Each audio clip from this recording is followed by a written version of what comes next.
Donc, je vous ai mis la présentation un peu plus gros pour que vous la voyiez un petit peu mieux. Donc, je suis Élodie Barbosa, je suis la responsable juridique du groupe Ensemble. Donc, c'est le cabinet d'expertise comptable qui gère les bulletins de paye pour votre employeur. Donc, l'objectif de cette petite demi-heure, c'est qu'on vous explique comment fonctionne l'espace du coffre-fort qu'on va vous créer sous couvert que vous ayez accepté sa création. Donc le coffre-fort, c'est un espace qui va vous permettre d'avoir accès à vos bulletins de paye de façon dématérialisée. Pour avoir accès à ces bulletins de paye, vous allez vous connecter sur un espace qui s'appelle iDoc. Je vous ai mis dans l'encadré rose qui est sur la droite le lien de connexion donc, qui s'appelle idocperso.fr-login. Il faut savoir que cet espace iDoc, même si c'est nous qui allons vous le créer, c'est un espace qui est personnel. C'est-à-dire on va y venir après, vous avez différentes fonctionnalités dans cet espace qui vous sont personnelles. En aucun cas, aussi bien votre employeur que nous, en qualité, d'initiateur, de la création de l'espace, y avons accès. C'est-à-dire que tout ce que vous mettez dessus et tout ce que vous faites dessus, on n'y a pas accès. La seule chose que nous, on fait, c'est vous envoyer un mail d'activation, mais dès lors que vous avez activé, en fait, votre espace, on n'a plus de mainmise sur votre espace. Ce qui signifie aussi, je vous montrerai, dans la présentation que si pour X ou Y raison, un jour vous avez, un bug informatique sur cet espace, aussi bien votre employeur que nous-mêmes ne pourrons pas vous aider. Alors il y a peut-être certaines questions qui sont juste de la manipulation du site. En fait, c'est pas un bug, hein, c'est juste que vous savez pas faire quelque chose ou ça, nous, on peut vous répondre parce que même si on n'a pas accès à votre espace, ben, on sait comment il fonctionne, donc on peut y répondre. Mais en tout cas, si c'est une problématique véritablement de fonctionnement, à aucun moment on peut se connecter et résoudre le problème à votre place. Donc je vous montrerai comment, si un jour vous avez, un souci, vous pouvez avoir accès à l'aide en ligne de l'éditeur qui vous permet du coup d'avoir des personnes de iDoc directement qui vous répondront, mais ça passera pas par nous. Tout ça aussi pour en venir au fait qu'aujourd'hui, quand on crée les coffres-forts des salariés, nous, on crée 2 choses. On crée un coffre-fort pour votre employeur sur lequel on va déposer également les bulletins de paye de tous les salariés. Donc cet espace et ce coffre-fort employeur, il s'appelle Desk RH et je vous ai mis dans le petit encadré rose, du coup, le lien de connexion de votre employeur qui s'appelle deskrh.fr. Donc vous voyez que c'est pas du tout les mêmes liens de connexion.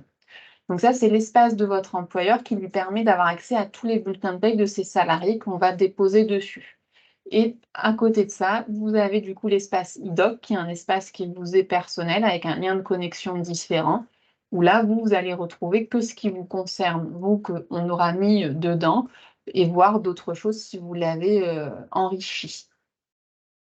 Ces 2 espaces, ils sont, comme je vous le disais, et c'est important de l'avoir en tête, bien hermétiques. Ça veut dire que ni nous, ni votre employeur ne peuvent avoir accès du coup à votre, compte iDoc.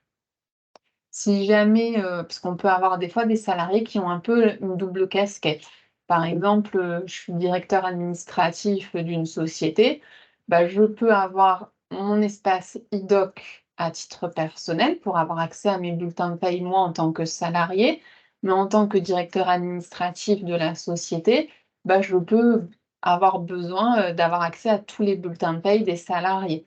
Donc, des fois, on peut avoir des personnes qui ont 2 espaces, c'est-à-dire un espace du coup qui s'appelle Desk RH, c'est-à-dire que là, ils se positionnent dans leur casquette, je travaille et du coup, j'ai besoin d'avoir les bulletins de paye de mes collègues dans le cadre de mes fonctions ou, je me connecte à mon espace iDoc où là, j'aurai vraiment que ce qui me concerne parce que là, je suis dans ma vie privée, j'ai besoin de regarder mon bulletin de paye pour X ou Y raison.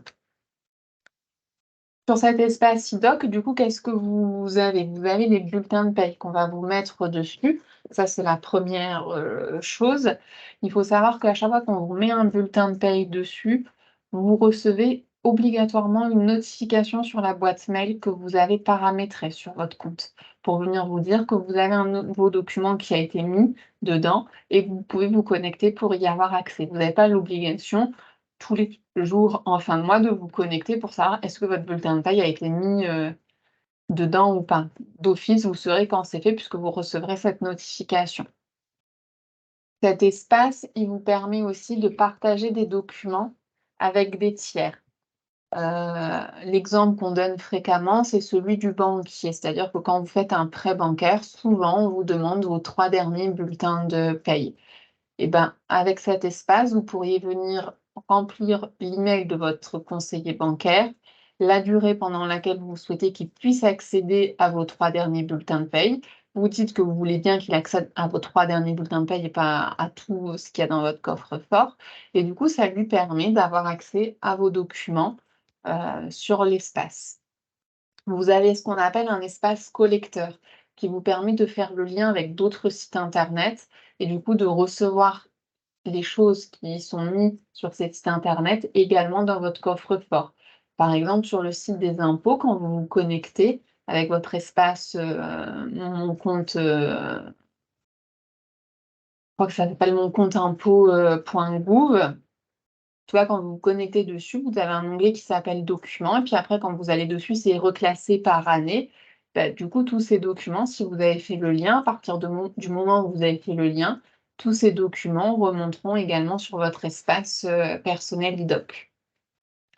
Pour les employeurs qui auraient mis en place la signature électronique des documents, ça vous permet d'éviter, par exemple, d'imprimer un contrat de travail, de le signer manuellement. En fait, vous le recevez par mail, vous le lisez, si ça vous convient, vous le signez électroniquement. Bah, vous pouvez effectivement signer électroniquement, ces contrats de travail. Donc ça, c'est les principales fonctionnalités, utiles de l'espace. Après, ce qu'il faut avoir du coup en tête, c'est que c'est des espaces qui sont accessibles via internet. C'est-à-dire que dès lors que vous avez une connexion internet, où que vous vous situez, vous avez accès à ce qui est sur votre espace. Donc vous pouvez être à l'étranger, il n'y a pas de souci, vous pouvez y avoir accès. Ce qu'il vous faut, c'est soit un ordinateur, soit une tablette, soit un téléphone avec un accès internet pour pouvoir vous connecter. Autre chose importante, c'est que cet espace, il n'est pas lié à votre appartenance juridique à l'entreprise. Ce qui signifie que quand vous quittez l'entreprise, vous conservez votre espace iDoc. C'est un espace qui vous est personnel et que vous avez jusqu'à votre retraite au moins. Parce que c'est jusqu'à votre retraite, vous pouvez avoir besoin de vos bulletins de paie pour la liquidation de vos pensions de retraite. Et sur cet espace, vous avez également un espace de stockage qui vous est octroyé, qui vous permet d'enregistrer d'autres documents que vous auriez scannés volontairement et que vous auriez enregistrés du coup sur l'espace. Dessus, on va par exemple fréquemment retrouver les anciens bulletins de paie. C'est-à-dire que nous, à partir du moment où vous mettez en place le coffre-fort, par exemple si c'est à partir du mois d'août, vous allez retrouver que vos bulletins de paie à partir du mois d'août de cette année. Si vous avez envie de tout centraliser, bah, vous pouvez très bien vous dire que vous scannez vos anciens bulletins de paie et que vous les archivez du coup sur votre espace, ce qui vous permet d'avoir une sauvegarde informatique de vos bulletins de paie, ce qui peut être pas mal si demain vous avez un dégât des eaux, que vos bulletins de paie sont détériorés, ou même un incendie. En tout cas, vous avez une sauvegarde informatique de vos documents. Ça peut être tout document que vous scannez dedans, donc ça peut être vos anciens bulletins de paie de votre employeur actuel, mais ça peut être aussi vos anciens bulletins de paie d'autres employeurs et je vous montrerai après comment vous pouvez, créer des onglets, hein, pour vous y retrouver, dans votre espace, hein, pour pas que ce soit l'anarchie en matière de rangement, mais ça peut être d'autres documents. On nous dit fréquemment aussi que c'est important d'avoir, une sauvegarde informatique de la photocopie de sa carte d'identité, de sa carte vitale, de son permis de conduire. Donc, une bonne fois pour toutes, vous pouvez vous dire que vous scannez ces documents, que vous les enregistrez du coup sur votre espace. Ce qui vous permet du coup, il faut savoir qu'aujourd'hui, il y a beaucoup de démarches, administratives qui se font en ligne. Donc souvent sur ces démarches informatiques, c'est un peu toujours les mêmes documents qu'on vous demande, hein. C'est un justificatif de domicile, c'est souvent votre carte d'identité, et c'est souvent, des bulletins de paye, ce qui vous permet, si vous avez du coup, mis, un justificatif de domicile et que tous les ans vous le réactualisez, par exemple, parce que votre, déclaration d'impôt, c'est un justificatif de domicile qui vaut pour 12 mois. Donc c'est-à-dire que si vous avez mis votre déclaration d'impôt, vous avez déjà scanné votre carte d'identité dedans, ce qui vous permet que quand vous allez sur des sites, d'administration pour faire des démarches, vous avez déjà des documents qui sont préparés et ça vous permet de gagner un petit peu de temps des fois. Alors comment ça se passe pour activer votre espace e-doc?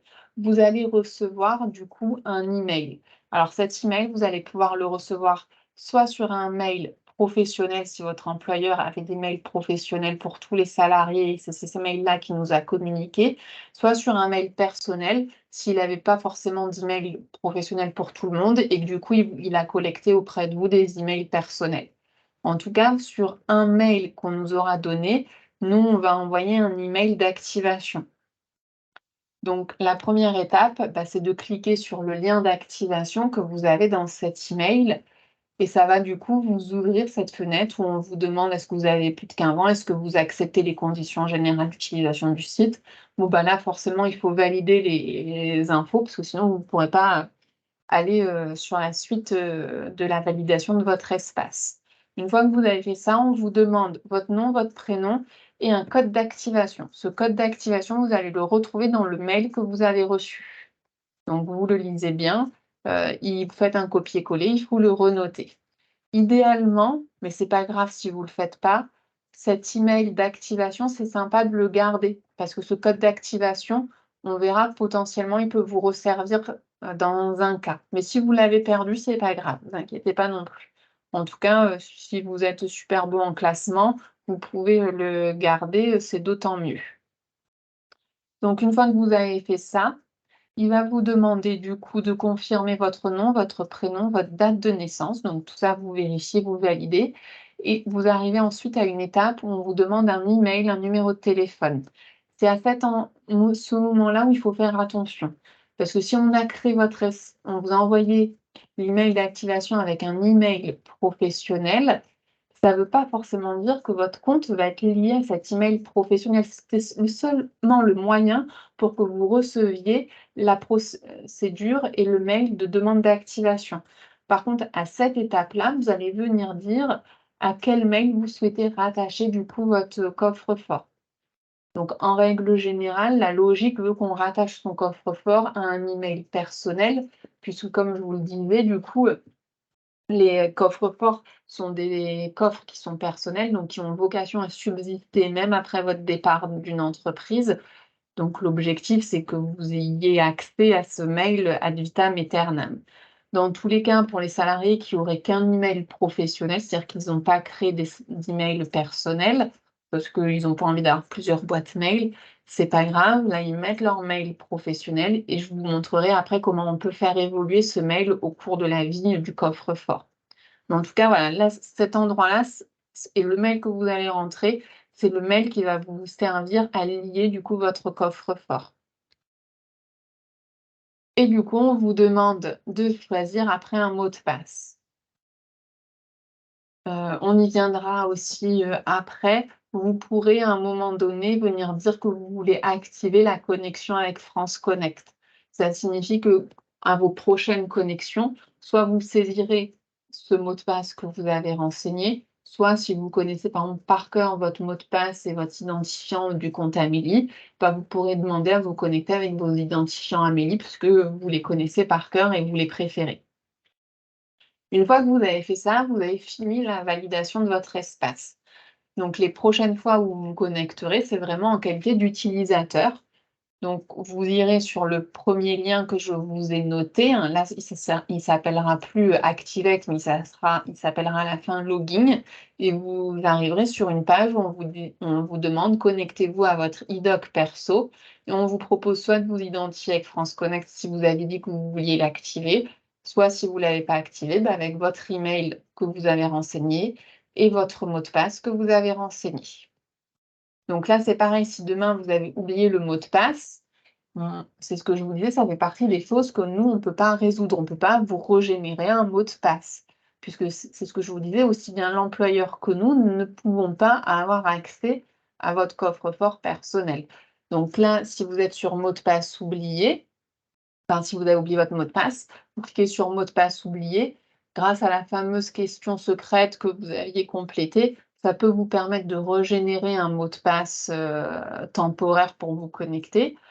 Si vous n'en sortez pas parce que, par exemple, l'email que vous aviez rattaché, c'est plus le bon email, et enfin, vous avez des difficultés, bah, là, ça fait partie des problématiques qui seront résolues directement par les équipes d'IDOC. Donc c'est pas nous, c'est vraiment le prestataire avec qui vous êtes en lien pour résoudre votre problématique. Quand vous vous connectez, vous avez cette, page de connexion. Bon là, l'impression écran est pas très jolie, après vous en avez une plus jolie.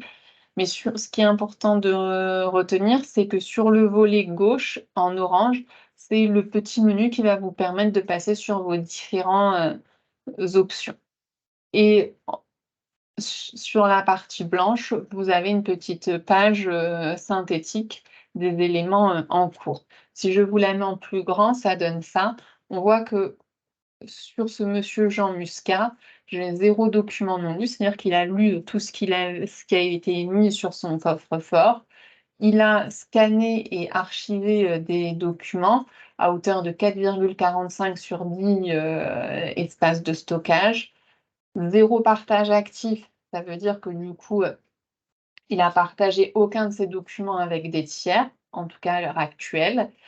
Vos collecteurs, ça c'était l'exemple que je vous donnais du site des impôts où vous pouvez faire le lien. Donc là, on a fait un lien avec Amazon et Asos par exemple, c'est-à-dire que là, on a le lien avec ces 2 sites-là. Vous avez une aide en ligne, ça vous permet de cliquer, d'avoir accès à pas mal de documentation, d'utilisation du site si vous avez besoin. Et France Connect, activer, ça vous permet justement d'activer ou pas, du coup, la connexion avec France Connect. Donc ça, c'est des raccourcis, c'est les principaux raccourcis pour que vous ayez une vision globale. Après, quand vous allez cliquer sur le menu à gauche qui est en orange, ça vous permet d'aller plus dans le détail. Donc le premier petit logo, c'est la petite, page. C'est là où vous allez avoir tous les documents qui sont stockés sur votre coffre-fort. Donc par défaut, vous aurez forcément le sous-onglet Mes employeurs avec le nom de votre employeur actuel sur lequel du coup on aura mis vos premiers bulletins de paye. Et comme je vous le disais, à tout moment, vous pouvez rajouter des documents. Donc, tout en haut, vous avez nouveau dossier, nouveau document. Donc, vous pouvez, par exemple, si vous cliquez sur nouveau dossier, par exemple, nous, en imaginant qu'on vous a créé d'office employeur A parce que c'est votre employeur actuel, mais qu'au préalable, vous avez été embauché par un employeur B, pour lequel vous voulez scanner vos bulletins de paie, les enregistrer, bah, vous cliquez sur créer un nouveau dossier, vous mettez employeur B, et là, vous allez après aller cliquer sur nouveau document pour aller enregistrer le fichier PDF avec tous les documents, du coup, des bulletins de paie que vous aurez scannés avant. Donc, il n'y a pas de souci, vous pouvez faire des onglets et ranger correctement les choses.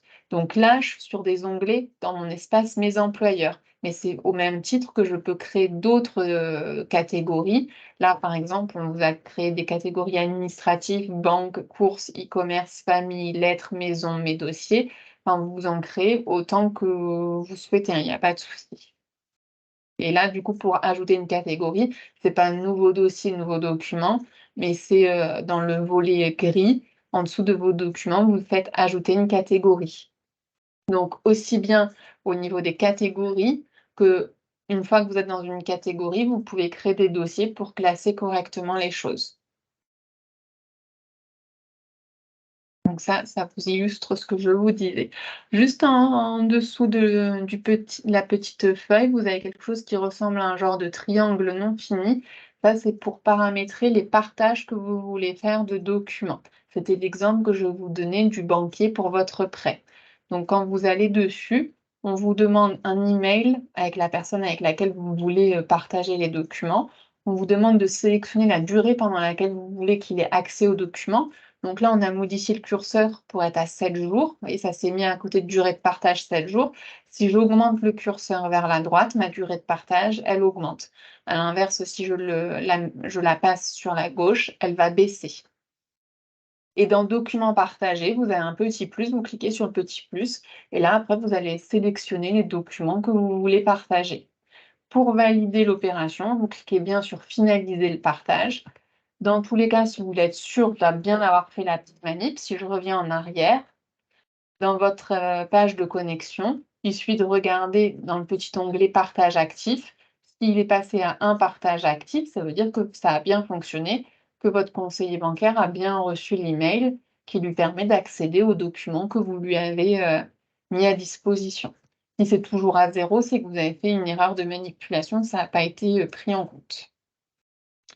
Donc en dessous du genre de petit triangle, vous avez un genre de petit bassine avec un triangle, un carré et un rond. Ça, c'est mes fameux collecteurs. Donc dans mon exemple, je vous disais qu'on avait fait le lien avec Amazon et ASOS. Moi, je vous donnais l'exemple tout à l'heure des impôts. Bah, si vous voulez mettre les impôts, vous allez me chercher les impôts et ça vous permettra du coup de remonter les documents qui sont mis à disposition sur le site des impôts. Alors, il faut juste savoir qu'il y a un petit temps de latence, hein. C'est pas parce qu'un document a été mis à disposition sur le site des impôts à 10 h qu'à 10 h 01, il est sur votre coffre-fort, hein. Il faut que les différents sites se mettent en relation, donc ça peut prendre quand même 10 minutes, un quart d'heure, soyez pas aux pièces, hein. Donc là, je vous ai passé du coup la petite feuille pour accéder du coup aux documents que vous auriez archivés ou aux bulletins de paie qu'on aurait mis à votre disposition, le genre de petit triangle non fini pour le partage et la petite bassine du coup pour faire le lien avec d'autres sites internet. Quand vous descendez encore plus en bas, vous avez un petit point d'interrogation. Ça vous permet, si vous cliquez dessus, d'avoir accès à une aide en ligne sur l'utilisation du site. Donc, ça vous permet de la lire si vous voulez aller dans le détail sur toutes les fonctionnalités du site. Ça vous permet aussi, si vous avez une question, d'aller regarder l'aide en ligne pour savoir comment arriver à faire ce que vous voudriez faire. En dessous, vous avez un petit bonhomme, ce qui vous ouvre du coup un sous-menu où il y a paramètres, services et accords de dématérialisation. Si je m'intéresse d'abord à services, là, vous allez pouvoir enregistrer du coup les différents sites internet que vous avez avec vos logins et vos mots de passe. Pour les personnes qui seraient par exemple toujours avec leur petit carnet, avec leurs identifiants et leurs mots de passe pour tout leur site internet, bah, ça veut dire qu'ils peuvent arrêter ce petit, par exemple, carnet et tout rentrer dans le site. L'avantage du site internet, c'est que ça, c'est accessible où que vous soyez. Votre petit carnet, si vous êtes en vacances, que vous ne l'avez pas pris avec vous, bah, vous êtes bloqué. Vous ne pouvez pas accéder au site puisque vous ne connaissez peut-être pas forcément le mot de passe par cœur. En dessous, vous avez ce qui s'appelle accord de dématérialisation. Donc là, j'ai une petite pastille verte. Ça signifie que vous avez donné votre accord pour la dématérialisation de vos bulletins de paie. C'est-à-dire qu'aujourd'hui, on met bien vos bulletins de paie sur votre espace. Si la pastille est rouge, ça veut dire qu'on n'a pas votre accord et ça signifie que votre employeur continue à vous imprimer vos bulletins de paie et à vous les remettre. Donc, si vous n'avez jamais donné votre accord, bah, vous n'aurez jamais d'espace SIDOC, hein, donc ça, vous ne l'aurez pas. Par contre, on peut avoir des salariés qui acceptent d'avoir leur bulletin de paie dématérialisé et puis, je sais pas, 1 an, 2 ans après, pour X ou Y raison, ils veulent plus qu'on dématérialise leur bulletin de paie. Donc, bah, disons de facto, du coup, un espace IDOC, parce que ce que je vous disais, dès lors qu'on a mis un bulletin de paie dessus, vous l'avez jusqu'à votre retraite, hein, votre espace. Par contre, bah, du coup, là, vous verrez que votre accord de dématérialisation, il est en rouge puisqu'on ne met plus vos bulletins de paie dessus. Et tout à l'heure, je vous disais, le mail où il y a le fameux code d'activation, c'est intéressant de le garder parce qu'à cet endroit, si vous voulez changer du coup votre statut, c'est-à-dire que là, il est en vert, vous voulez le passer en rouge, ben, on vous redemande ce fameux code d'activation qui vous avait été donné initialement. C'est pour ça que c'est utile de le garder, parce que si vous avez gardé votre mail, ben, du coup, vous le remettez et vous désactivez votre accord. Si jamais vous ne l'avez pas gardé, il n'y a rien de dramatique, vous faites code de signature oublié et de facto, ça vous renvoie un email sur votre boîte mail que vous avez paramétré avec un nouveau code de signature. Donc, il n'y a rien de grave si ça n'a pas été oublié, si ça n'a pas été gardé. Quand je vais dans Paramètres, là, je vais retrouver différentes fonctionnalités. La première, c'est vos informations. En fait, ça vous permet de modifier votre adresse mail. Vous aviez par exemple une adresse mail Orange, vous changez de prestataire téléphonique, maintenant vous allez avoir une adresse mail SFR. Bah, du coup, vous voulez changer le mail sur lequel votre espace a été, est lié, bah, il y a pas de souci en fait. Vous vous connectez, vous allez sur paramètres, vos informations, vous mettez votre adresse mail SFR et du coup maintenant vos notifications seront envoyées sur votre boîte mail SFR et il y aura pas de problématique. Pareil, si vous aviez mis une adresse mail professionnelle, vous quittez l'entreprise, donc vous savez que vous n'allez plus avoir accès à ce mail professionnel, bah, vous allez à cet endroit et vous modifiez pour une adresse mail personnelle.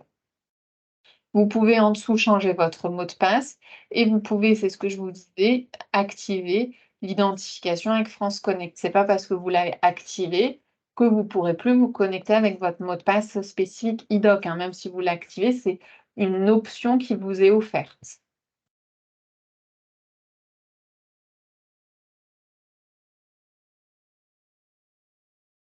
Et là, c'était juste un exemple d'impression écran d'un formulaire de contact parce que je vous disais, si vous avez une problématique sur votre espace doc, bon, si c'est de la pure utilisation, votre employeur ou nous, on sera capable de vous répondre parce qu'on sait, comment fonctionnent vos espaces, personnels. Par contre, si c'est vraiment quelque chose qui est personnel avec une problématique, heu, qui vous est propre, par exemple, vous aviez mis votre adresse mail professionnelle. Quand vous avez quitté l'entreprise, vous n'avez pas pensé, à la modifier et puis pour X ou Y raison, 10 ans après, vous voulez avoir accès à iDoc, bah, vous n'y arrivez pas, pour X ou Y raison. Nous, on va pas pouvoir vous aider sur ce type de situation. Je vous disais que c'était directement les salariés, de la plateforme iDoc qui vont vous renseigner. Donc vous avez dans l'aide en ligne un formulaire de contact où on va vous demander votre adresse mail, quelle est votre, problématique. Là, par exemple, je choisis la problématique de j'ai déjà un compte d'un précédent employeur, puisque vous auriez pu très bien être embauché par un employeur A qui, met, les bulletins de paie sur iDoc, demande d'être embauché par un employeur B, qui a aussi comme prestataire iDoc, bah, du coup, vous allez vouloir fusionner, du coup, les 2 espaces pour éviter d'avoir 2 espaces sur le même prestataire et bah, là, du coup, d'office, ils vous disent, les informations, du coup, à compléter pour qu'eux puissent arriver à faire la manipulation que vous voulez. Donc ça, c'est un mail type qui se modifie en fonction du sujet que vous avez, sélectionné au préalable. Une chose aussi importante, c'est que nous, aujourd'hui, on met sur votre espace iDoc uniquement vos bulletins de paye. Puisque pour la majorité de nos clients, ils n'ont pas, la signature électronique et comme en cas de départ d'un salarié, il faut lui remettre un certificat de travail, un solde de tout compte et une attestation Pôle emploi. Sur ces documents, il faut une signature de l'employeur. Aujourd'hui, tous ces documents de fin de contrat ne sont pas mis sur votre espace iDoc. Votre employeur continue du coup à imprimer ces documents et à vous les remettre s'il y a une sortie, de la société. On pourrait vous les mettre sur le coffre-fort uniquement si l'employeur, opte pour la signature électronique, ce qui vous permet du coup d'avoir ces documents de façon dématérialisée avec du coup, la signature de l'employeur dessus. Pour l'instant, je pense sans trop m'avancer et vous dire de bêtises qu'on n'a quasiment pas de clients qui a la signature électronique. Donc sur tout ce qui est document de fin de contrat, on est forcément aujourd'hui sur des remises en main propre. Est-ce que c'est bon pour vous? Alors je vais enlever l'impression, enfin le diapo en plein écran pour pouvoir voir du coup comme vous aviez pas de micro, vos questions. Donc soyez pas étonnés si vous voyez que ça se réduit. Est-ce que du coup vous aviez des questions ou pas?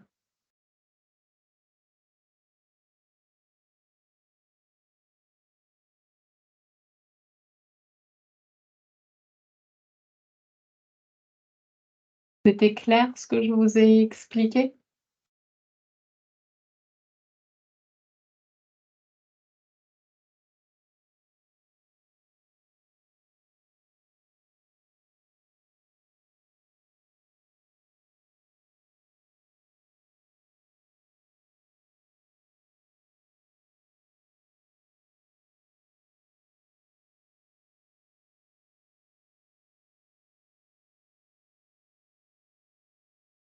Alors vous voulez que je reprenne quelle partie? C'est laquelle que vous aviez pas, eu le temps de suivre?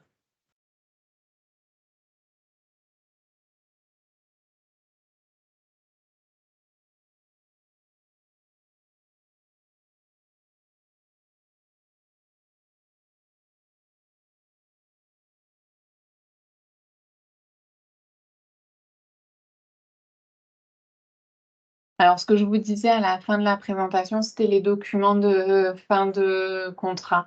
Je vous disais que ces documents de fin de contrat, si un jour vous sortiez de l'entreprise, ils continuaient à vous être transmis, de façon, papier, puisque aujourd'hui, nous avions quasiment aucun de nos employeurs qui avait, la signature électronique sur, leur, espace. Et pour pouvoir, faire en sorte que ces documents soient dématérialisés, il nous faut obligatoirement une signature électronique.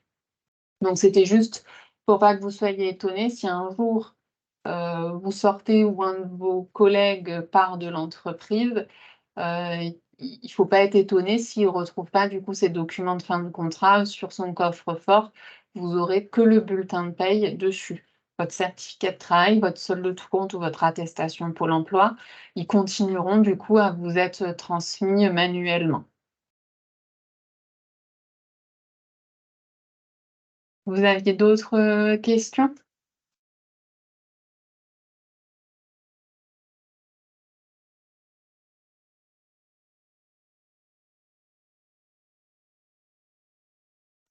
Alors, peut-être pas, tout de suite, mais d'ici demain, vous recevrez dans tous les cas, du coup, le support de présentation que je vous ai, passé.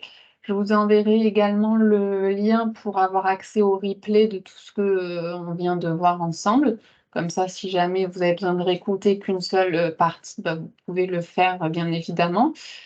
Et puis, si vous êtes bloqué sur l'utilisation de votre espace, bah, n'hésitez pas, vous pouvez nous poser la question, comme je vous le disais, si c'est de la pure, du pur apprentissage du coffre-fort, on peut vous répondre, hein, puisqu'on sait du coup les utiliser.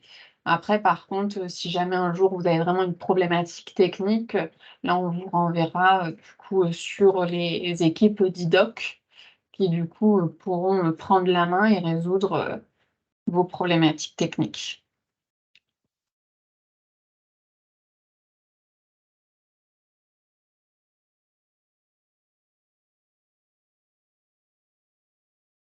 OK, bah, il y a pas de souci, il faut qu'elle nous transmette son adresse mail, comme ça on pourra, du coup, lui envoyer le lien d'activation. Il y a pas de problématique.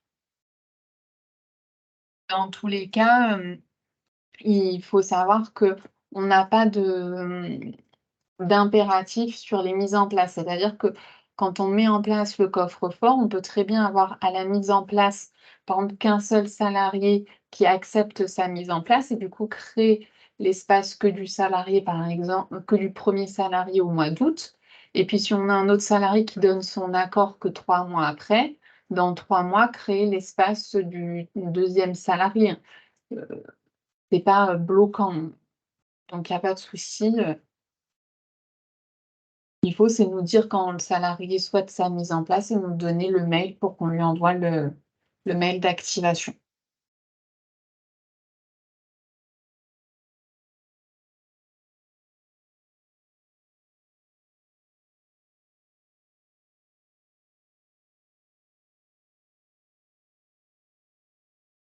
Bon, bah, super, si vous avez tout compris, je vous souhaite, une, bonne, fin d'après-midi, puis je m'occupe, dès que j'ai 2 petites minutes d'ici demain, de vous faire le mail avec, toutes les infos pour que vous puissiez avoir cette base de documentation à votre disposition.